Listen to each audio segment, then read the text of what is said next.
ಕದನ ವಿರಾಮ ಘೋಷಣೆ ಮಾಡಿದಾಗಿನಿಂದ ಇಸ್ರೇಲ್ ನಿರಂತರವಾಗಿ ಲೆಬನಾನ್ ಮೇಲೆ ದಾಳಿ ಮಾಡಿತು. ಈ ನಡುವೆ ಇರಾನ್ನ ಹೊಸ ಸರ್ವೋಚ್ಚ ನಾಯಕ ಮುಜ್ತಬಾ ಖಾಮಿನೈ ಇರಾನ್ನ ಜನರಿಗಾಗಿ ಹೇಳಿಕೆ ನೀಡಿದ್ದಾರೆ.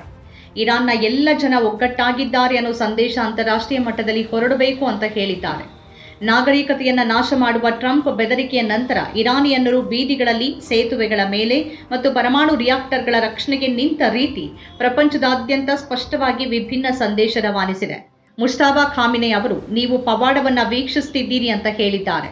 ಅವರು ತಮ್ಮ ದಕ್ಷಿಣದ ನೆರೆಹೊರೆಯವರಿಗೆ ಅಂದರೆ ಯುಎಇ ಮತ್ತು ಸೌದಿ ಅರೇಬಿಯಾಕ್ಕೆ ಈ ಸಂದೇಶ ನೀಡಿದ್ದು, ನೀವು ಪವಾಡವನ್ನ ವೀಕ್ಷಣೆ ಮಾಡ್ತಿದ್ದೀರಿ, ಸೈತಾನನ ಸುಳ್ಳು ಭರವಸೆಗಳ ಬಗ್ಗೆ ಎಚ್ಚರದಿಂದಿರಿ ಅಂತ ಹೇಳಿದ್ದಾರೆ.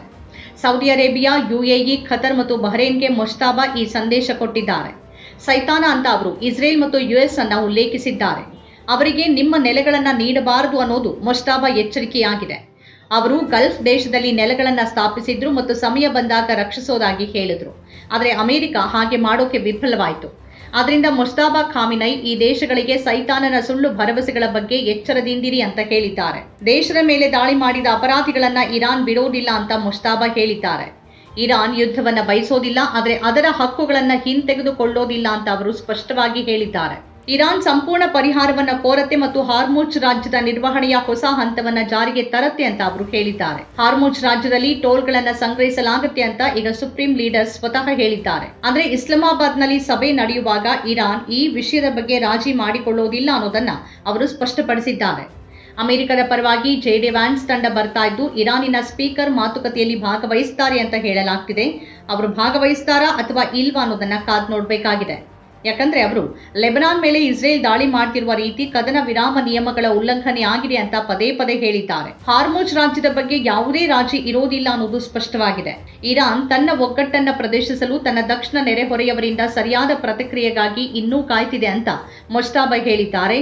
ಇದರರ್ಥ ಸೌದಿ ಅರೇಬಿಯಾ, ಯುಎಇ, ಬಹ್ರೇನ್ ಮತ್ತು ಖತರ್ ಅದನ್ನ ಹೇಗೆ ನಡೆಸಿಕೊಳ್ಳುತ್ತೆ ಅನ್ನೋದನ್ನ ಇರಾನ್ ಇನ್ನೂ ಗಮನಿಸ್ತಿದೆ. ಅವು ಇರಾನ್ ಜೊತೆ ಚೆನ್ನಾಗಿ ವರ್ತಿಸಿದ್ರೆ ಇರಾನ್ ಕೂಡ ಅವರೊಂದಿಗೆ ಸ್ನೇಹ ಪರವಾಗಿರುತ್ತೆ ಅನ್ನೋದು ಸುಪ್ರೀಂ ಲೀಡರ್ ಅವರ ಹೇಳಿಕೆಯಲ್ಲಿನ ಸೂಚನೆಯಾಗಿದೆ. ಹಾರ್ಮುಜ್ ಇನ್ನೂ ಮುಚ್ಚಿಯೇ ಇದೆ ಅನ್ನೋದು ಸ್ಪಷ್ಟವಾಗಿದೆ. ಮಾಹಿತಿಯ ಪ್ರಕಾರ ಕಳೆದ ಕೆಲವು ಗಂಟೆಗಳಲ್ಲಿ ಇರಾನ್ 6ರಿಂದ 7 ಹಡಗುಗಳನ್ನು ಮಾತ್ರ ಹಾದು ಹೋಗೋಕೆ ಬಿಟ್ಟಿದೆ ಮತ್ತು ಆ ಹಡಗುಗಳು ಯಾವುದೇ ತೈಲವನ್ನ ಸಾಗಿಸ್ತಿರ್ಲಿಲ್ಲ. ಅಂದ್ರೆ ಇರಾನ್ ಇನ್ನೂ ತೈಲದ ಮೇಲೆ ತನ್ನ ಹಿಡಿತವನ್ನ ಕಾಯ್ದುಕೊಂಡಿದೆ. ತನ್ನ ಅನುಮತಿ ಇಲ್ಲದೆ ಹಾರ್ಮುಜ್ ಜಲಸಂಧಿಯನ್ನ ದಾಟಲು ಪ್ರಯತ್ನಿಸುವ ಯಾವುದೇ ಹಡಗನ್ನ ಕಠಿಣವಾಗಿ ಎದುರಿಸಲಾಗುತ್ತೆ ಅಂತ ಇರಾನ್ ಸ್ಪಷ್ಟಪಡಿಸಿದೆ. ಹಡಗನ್ನ ಸ್ಫೋಟಿಸುವ ಮೂಲಕ ನಾಶಪಡಿಸ್ತೀವಿ ಅಂತ ಇರಾನ್ ಸ್ಪಷ್ಟವಾಗಿ ಹೇಳಿದೆ. ಇಸ್ರೇಲ್ ಲೆಬನಾನ್ ಮೇಲೆ ದಾಳಿ ಮಾಡಿದ್ರೆ ಅದು ಇರಾನ್ ಮೇಲೂ ದಾಳಿ ಮಾಡ್ತಿದೆ ಅಂತ ಅರ್ಥ ಅನ್ನೋದು ಇರಾನ್ ಪ್ರತಿಪಾದನೆಯಾಗಿದೆ. ಇರಾನ್ನೊಂದಿಗಿನ ಕದನ ವಿರಾಮ ಒಪ್ಪಂದ ಲೆಬನಾನ್ನಲ್ಲಿ ಕದನ ವಿರಾಮವನ್ನ ಒಳಗೊಂಡಿದೆಯಾ ಅನ್ನೋ ಬಗ್ಗೆ ಗೊಂದಲ ಸೃಷ್ಟಿಯಾಗಿದೆ. ಲೆಬನಾನ್ ಅನ್ನ ಚರ್ಚಿಸಲಾಗಿದೆ ಮತ್ತು ಒಪ್ಪಂದಕ್ಕೆ ಬರಲಾಗಿದೆ ಅಂತ ಪಾಕಿಸ್ತಾನ ಸ್ಪಷ್ಟಪಡಿಸಿದೆ. ಆದರೂ ಇಸ್ರೇಲ್ ಮತ್ತು ಯುಎಸ್ ಈ ವಿಷಯದ ಬಗ್ಗೆ ಯಾವುದೇ ಚರ್ಚೆ ನಡೆದಿಲ್ಲ ಅಂತ ಹೇಳ್ತಿವೆ. ಮತ್ತೊಂದು ಕಡೆ ಇಸ್ರೇಲ್ ಕದನ ವಿರಾಮವನ್ನ ಯಾಕೆ ಬಯಸೋದಿಲ್ಲ ಅನ್ನೋದು ಕೂಡ ಸ್ಪಷ್ಟ ಇದೆ. ಲೆಬನಾನ್ ಮೇಲೆ ದಾಳಿ ಮಾಡುವ ಮೂಲಕ ಇಸ್ರೇಲ್ ಕದನ ವಿರಾಮವನ್ನ ಹಾಳು ಮಾಡೋಕೆ ಬಯಸುತ್ತೆ ಮತ್ತು ಅಮೆರಿಕವನ್ನ ಇರಾನ್ ವಿರುದ್ಧ ಪುನಃ ಯುದ್ಧಕ್ಕೆ ಎಳೆಯೋದು ಅದರ ಹವಣಿಕೆಯಾಗಿದೆ.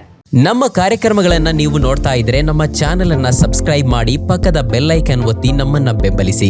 ಹಾಗೆ ನಮ್ಮ ಕಾರ್ಯಕ್ರಮಗಳನ್ನ ಲೈಕ್ ಮಾಡಿ, ಕಮೆಂಟ್ ಮಾಡಿ, ಅದನ್ನ ಬೇರೆಯವರಿಗೂ ವಾಟ್ಸ್ಆಪ್ ಮೂಲಕ ಶೇರ್ ಮಾಡಿ. ನೀವು ಹೀಗೆ ಮಾಡಿದಾಗ ನಮ್ಮ ಚಾನೆಲ್ ಇನ್ನಷ್ಟು ಮತ್ತಷ್ಟು ಜನರಿಗೆ ತಲುಪಲು ನೀವು ನಮ್ಮೊಂದಿಗೆ ಸಹಕರಿಸಿದ ಹಾಗಾಗುತ್ತೆ. ಇದು ನೀವು ಯಾವುದೇ ಖರ್ಚಿಲ್ಲದೆ ಕೆಲವೇ ಸೆಕೆಂಡುಗಳಲ್ಲಿ ನೀಡಬಹುದಾದ ಸಹಕಾರ. ಧನ್ಯವಾದಗಳು.